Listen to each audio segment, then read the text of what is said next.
করে বৌমা নিয়ে যাবো না। বাবা ঘড়িতে তো বেলা 10টা বাজতে যায়, বৌমা এখনো রান্নাঘরেও আসলো না।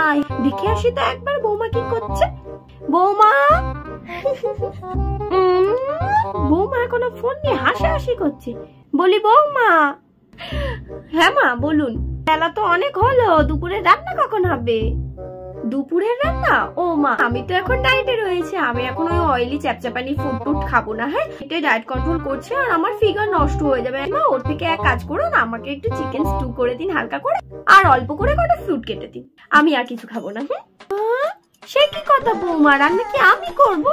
হ্যাঁ মা আপনিই করবেন। ও প্লিজ, আমিও সব রান্না বান্না করতে পারবো না, আর আমি রান্না বান্নাই বা করতে যাবো কেন? আর আমি তো বিয়ের আগেই আপনার ছেলেকে বলে দিয়েছিলাম আমিও সব রান্না করতে পারবো না, আর আমার স্কিন ডাল হয়ে যাবে মা, হাত খারাপ হয়ে যাবে, নেলস খারাপ হয়ে যাবে। প্লিজ মা আমি ওসব পারবো না, আমি কিন্তু কোনো রান্না করতে পারবো না।